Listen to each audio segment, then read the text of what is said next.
పండగలే.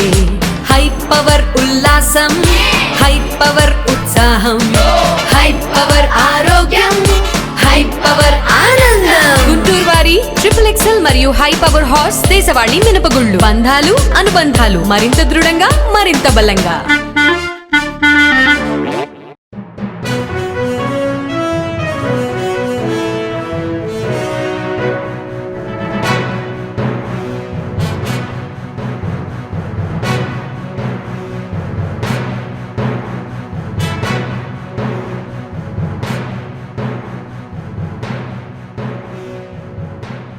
నమస్కారం. NXT news కి స్వాగతం. ఈనాటి వార్తా విశేషాలు. మహిళా పారిశ్రామికవేత్తలకు ఆంధ్రప్రదేశ్ ను కేంద్రంగా మార్చే దిశగా పనిచేస్తామని ముఖ్యమంత్రి చంద్రబాబు నాయుడు పేర్కొన్నారు. మహిళా ఆవిష్కర్తలకు రతన్ టాటా ఇన్నోవేషన్ హబ్ ద్వారా సహాయం అందిస్తామని చెప్పారు. భిన్నంగా ఆలోచించి నిరంతరం నేర్చుకుంటూ మీ లక్ష్యాన్ని సాధించాలని మహిళలకు సీఎం సందేశం ఇచ్చారు.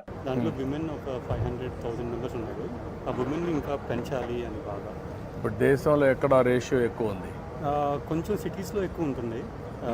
ఇక్కడ సిటీస్లో ఇంకా రాలేదా? ఇంకా రాలేదు. ఇప్పుడు విజయవాడలో సిటీస్ అన్ని already we are present sir. ఎదమా డిస్ట్రిక్ట్ లెవెల్ సిటీస్ అన్ని ఇప్పుడు ఏపీలో ప్రెజెంట్ ఉన్నారు. కానీ intensity women intensity 5%. What is the flying hours a day?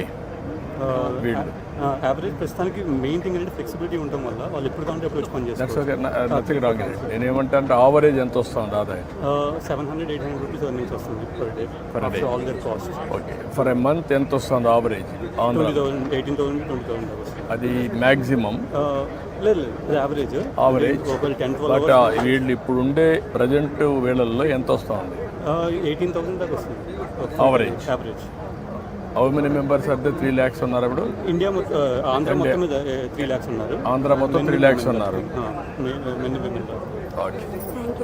Okay అమ్మా, బాగా చేయాలి. ఎప్పుడో మీ అందరినీ డ్రైవర్లుగా పెట్టాలని ఆర్టీసీ బస్సుల్లో కండక్టర్లుగా పెట్టేప్పుడు మీకు ఐడియా ఉందా? ఇప్పుడు కండక్టర్లుగా ఉన్నట్టు అప్పుడు పెట్టింది 30 ఏళ్ళకు ముందు పెట్టాం. ఇప్పుడు మళ్ళీ మీరు ఇవన్నీ పెట్టుకొని తిరిగా బాగా ఇది చేయాలి, 10 రూపాయలు సంపాదించుకోవాలి. ఓకే అమ్మా, గుడ్. ప్రభావతి సార్, ఒక ఆటో చూడమ్మా. థ్యాంక్ యూ అమ్మా. రండమ్మా, బైక్ ఒకటి బైక్ అమ్మా. ఉపయోగించుకొని ధైర్యంగా నడుపుతావా? Okay, good. రండమ్మా. సార్, SLBC నుంచి కోఆర్డినేటర్ వచ్చారు సార్. ఈ పక్క రండి. How are you? ఎక్కువ టోటల్ లోన్ అమౌంట్ సార్ 16.81 రండి, రమ్మా దగ్గర సెంటర్ రండి. ఈ ఎంప్లాయ్మెంట్ జనరేషన్కి ఎక్కువ సపోర్ట్ ఇవ్వాలి మీరు. Productive expenditure single day we have done sir. అదని అమ్మాయి రండి, ఇట్రా. నువ్వు ఇట్రమ్మా, ఈ పక్క రండి. లేడీస్ రండి, మీరు రండి. లేడీస్ రండి. నా బాగా ఆ పక్క నిలబడుకోండి, అటు నిలబడుకోండి, అటు నిలబడుకోండి. పట్టుకొని చూపిండి, అది కీ పట్టుకొని చూపిండి. ఇటు పట్టుకోమా, అది ఈ పక్క, ఈ చెయ్యి పక్క తీసుకో, అటు పట్టుకో. వైసీపీ నాయకులు ఇంకా అధికారంలోనే ఉన్నామనే భ్రమతో ఇష్టానుసారం మాట్లాడితే తీవ్ర పరిణామాలు ఎదుర్కోవాల్సి ఉంటుందని జనసేన ఎమ్మెల్యేలు హెచ్చరించారు. ఇప్పటికే కొందరికి నోటి దురుసు తగ్గలేదని, వారందరికీ వల్లభనేని వంశీ, పోసాని కృష్ణమురళికి పట్టిన గతే పడుతుందని అంబటి రాంబాబును ఉద్దేశించి మండిపడ్డారు. పులివెందుల ప్రజలు పులివెందుల సమస్యల మీద గలం ఎక్కడిప్పాలి, ఎక్కడ నువ్వు పోరాటం చేయాలి? నిన్ను ఒక సభ్యుడిగా పంపించారు. ఫస్ట్ దానికే న్యాయం చేయట్లేదు. నువ్వు సభ్యుడిగా, నిన్ను ఒక సభ్యుడిగా అసెంబ్లీకి పంపిస్తే ప్రజల కోసం అక్కడ మాట్లాడాల్సింది పోయి నువ్వేమో ఇంట్లో కూర్చొని ప్రెస్ మీట్లు పెట్టుకుంటున్నావు. అది ధర్మమేనా? అసలు నీ కేఆర్ఏ అంటే ఒక శాసనసభ్యుడికి ఉన్న బాధ్యతలు అవేనా? శాసనసభ్యుడిగానే నువ్వు ఫెయిల్ అయిపోయావు ఈరోజు. ఎంతసేపు చూస్తే నాకు ఒక 3 కార్లు కావాలి, నాకు గన్మెన్లు కావాలి, వాళ్ళు కావాలి, వీళ్ళు కావాలి, నాకు ఒక హంగు కావాలి, ఆర్భాటం కావాలి, వీటి కోసమే ప్రయత్నాలు ఎంతసేపు కూడా. వైసీపీ నాయకులు ప్రతి ఒక్కరూ కూడా ఒళ్ళు దగ్గర పెట్టుకుని మాట్లాడుకోవాల్సిన అవసరం ఉంది.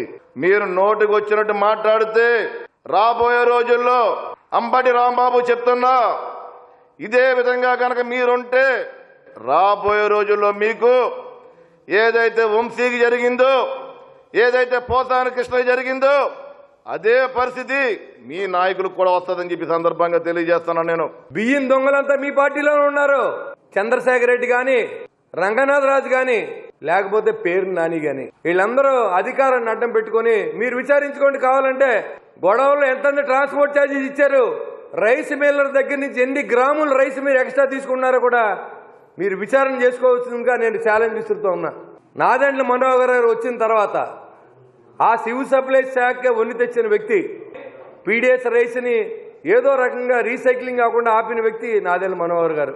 అందుకు ఆయన బియ్యం దొంగని పిలుస్తూ ఉన్నాడు. నేను ఒకటి అడుగుతున్నా, నువ్వు మంత్రిగా చేసావు, నీటిపారుదల మంత్రిగా చేసి క్యూసెక్కి అర్థం తెలియదంటావు, డైవర్వాల్ అంటే అర్థం తెలియదంటావు.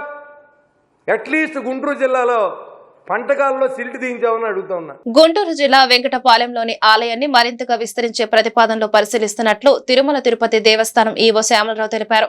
వెంకటపాలెంలోని టీటీడీ ఆలయ ప్రాంగణంలో ఈ నెల 15న శ్రీనివాస కళ్యాణం నిర్వహిస్తున్నట్లు వెల్లడించారు. దీనికి సంబంధించిన గోడ ప్రతికను ఆయన సిఆర్డీఏ గుంటూరు జిల్లా అధికారులతో కలిసి ఆవిష్కరించారు. తిరుమల శ్రీవారి వైభవాన్ని అందరికీ తెలియజెప్పడంతో పాటు లోక కళ్యాణం కోసం టీటీడీ ఆధ్వర్యంలో శ్రీనివాస కళ్యాణం నిర్వహిస్తున్నామని శ్యామలరావు తెలిపారు. ఈ కార్యక్రమానికి సీఎం చంద్రబాబు ముఖ్య అతిథిగా హాజరు కానున్నారని చెప్పారు. లోక కళ్యాణార్థం కళ్యాణోత్సవాల్ని నిర్వహిస్తూ ఉంటాము. ఇక్కడ కూడా ప్రజలు పెద్ద ఎత్తున శ్రీవారి కళ్యాణం చేయాలని వాళ్ళు అడగడంతో విస్తృతంగా ఏర్పాట్లు చేసి ఒక పెద్ద కార్యక్రమంలో శ్రీవారి కళ్యాణం నిర్వహించాలని నిర్ణయించడం జరిగింది. దానికి భక్తులకు ఎటువంటి ఇబ్బంది లేకుండా వారికి సంతృప్తికరంగా శ్రీవారి కళ్యాణాన్ని వీక్షించడానికి అన్ని రకాల ఏర్పాట్లు చేస్తున్నాం. అలాగే ఈ కార్యక్రమానికి గౌరవ ముఖ్యమంత్రి వర్యులు శ్రీ నారా చంద్రబాబు నాయుడు గారు కూడా వస్తున్నారు. అలాగే రాజధాని పరిసర ప్రాంతాల్లో రాజధానిలో కూడా శ్రీవారి ధర్మరథాల ద్వారా ప్రచారాన్ని ప్రారంభించడం జరిగింది. ఇక్కడ ఫర్దర్గా ఇంకా అభివృద్ధి చేయాల్సిన అవసరం ఉంది. ఆ ప్రపోజల్స్ కూడా టీటీడీలో ఉన్నాయి. ఇవన్నీ కూడా పరిశీలిస్తున్నాము. త్వరలో వీటి మీద నిర్ణయం తీసుకుని వీటి మీద కూడా మిగిలిన కార్యక్రమాలు నిర్మాణాలు కూడా చేపట్టడం జరుగుతుంది. ఏపీ చరిత్రలో తొలిసారిగా ఉపాధ్యాయులు సీనియారిటీ లిస్టును రూపొందిస్తున్నామని మంత్రి లోకేష్ శాసనసభలో వెల్లడించారు. త్వరలోని టీచర్ ట్రాన్స్ఫర్ యాక్ట్ ను అమల్లోకి తీసుకురానున్నట్టు తెలిపారు. వచ్చే కేబినెట్ లో ఈ చట్టంపై నిర్ణయం తీసుకుంటామన్నారు. ప్రతి పంచాయతీకి మోడల్ స్కూల్ ఏర్పాటు చేయాలని నిర్ణయించినట్లు తెలిపారు. ఈ సంస్కరణలతో దేశం ఏపీ మోడల్ ను అనుసరించాలన్నది తమ లక్ష్యమని లోకేష్ స్పష్టం చేశారు. డైరెక్ట్ గా సీనియారిటీ లిస్ట్ చూసుకోవచ్చు. తప్పులు ఏమైనా ఉంటే ఇమీడియట్ గా డిఓ గారి దగ్గరికి వెళ్ళి కరెక్ట్ చేయించుకోవచ్చు. వచ్చే కేబినెట్ కి టీచర్ ట్రాన్స్ఫర్ యాక్ట్ తీసుకొస్తున్నాం అధ్యక్ష. లేనిపోని యాప్లు, లేనిపోని ప్రెషర్, లేనిపోని పొలిటికల్ ఇంటర్ఫియరెన్స్ వల్ల వాళ్ళు సరైన పాఠాలు పిల్లలకి చెప్పలేకపోతున్నారని బలంగా కూటమి ప్రభుత్వం నమ్ముతుంది. ఐబీ స్కూల్ పెట్టారా? లేదు.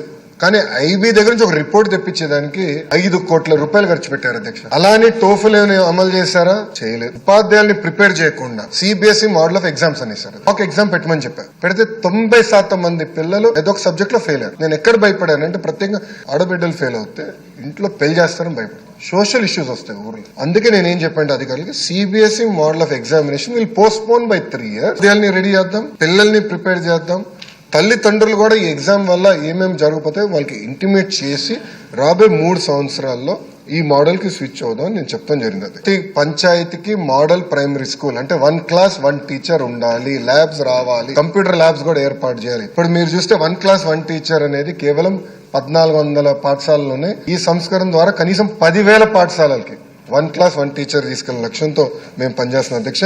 ఆంధ్ర మోడల్ ఆఫ్ ఎడ్యుకేషన్ ప్రపంచానికి మనం పరిచయం చేయగలం. చంద్రబాబుకు గతంలో రాజ్యాంగబద్ధంగా ఉన్న ప్రతిపక్ష హోదా తొలగించేందుకు జగన్ విశ్వ ప్రయత్నాలు చేసి విఫలమయ్యారని గన్నవరం ఎమ్మెల్యే ఎర్లగడ్డ వెంకట్రావు అన్నారు. అందుకే అప్పట్లో 4 టీడీపీ ఎమ్మెల్యేలను ప్రలోభపెట్టి వైసీపీలో చేర్చుకున్నట్లు తెలిపారు. ఇదే విషయాన్ని జగన్ స్వయంగా తనకు చెప్పారని ఎర్లగడ్డ వెల్లడించారు. మిగిలిన టీడీపీ ఎమ్మెల్యేలు లొంగకపోవడం వల్లే మిన్నకుండిపోయారని ఎర్లగడ్డ తెలిపారు. చంద్రబాబు నాయుడు గారు ప్రతిపక్ష హోదా తీసేయడానికి విశాఖలో ఒక శాసనసభ్యుడిని, గుంటూరులో ఒక శాసనసభ్యుడిని, చీరాల శాసనసభ్యుడిగా పనిచేసిన ఆయన్ని 4 శాసనసభ్యులతో ఆగిపోవటం వల్ల, ఇంకో 2 రాకపోవటం వల్ల చంద్రబాబు నాయుడు గారు హోదా తీయలేకపోయారు. కానీ పట్టుమని 2019 ఎన్నికలు జరిగినప్పుడు పట్టుమని 4 నెలలు కూడా ఆకుండా శాసనసభలో కూడా చంద్రబాబు నాయుడు గారి ప్రతిపక్ష హోదా తీసేయడానికి 4 తీసుకుంటే చాలని చెప్పి, కానీ నేను చేయట్లేదని చెప్పి తీసుకున్న మాట వాస్తవం కాదా?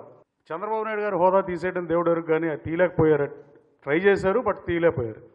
అప్పుడు 10% శాసనసభ్యులు ఉంటేనే ప్రతిపక్ష హోదా చంద్రబాబు నాయుడు గారికి ఉంటుందని, ఆ 10% శాసనసభ్యులను తగ్గించి 18 మంది ఉంటే ఉంటుంది, 17 మంది ఉంటే ఉండదని మీరు చేయని ప్రయత్నం లేదు.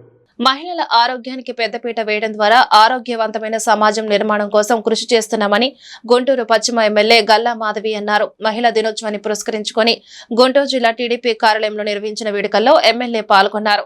కేక్ కట్ చేసి మహిళలతో కలిసి ఆనందాన్ని పంచుకున్నారు. ఉచిత వైద్య శిబిరం ఏర్పాటు చేసి మహిళలకు వైద్య పరీక్ష నిర్వహించడంతో పాటు వైద్యులు మందులు అందజేశారు. అన్ని రంగాల్లోనూ మహిళలు రాణిస్తున్న తరుణంలో వారు ఆరోగ్యంగా ఉండటం ఎంతో ముఖ్యమని ఎమ్మెల్యే గల్లా మాధవి అన్నారు.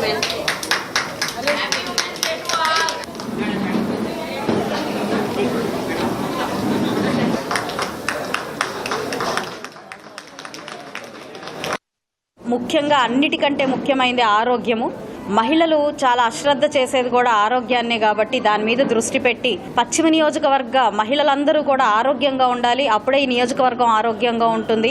అది ఆటోమేటిక్గా ఈ రాష్ట్రము ఈ దేశము ఆరోగ్యంగా ఉంటుంది అనే ఒక భావనతో నమ్మకంతో ఈరోజు ఏర్పాటు చేసుకోవడం జరిగింది. చాలా విజయవంతంగా ఇది జరిగింది. రానున్న రోజుల్లో కూడా ఈ నియోజకవర్గం మొత్తం కూడా ఆరోగ్యంగా మార్చే ప్రయత్నం చేస్తాము. సంవత్సరానికి ఒక ఎజెండా పెట్టుకొని ప్రతి ఎజెండాని పూర్తి చేసుకుంటూ మేమందరం ముందుకెళ్తాము.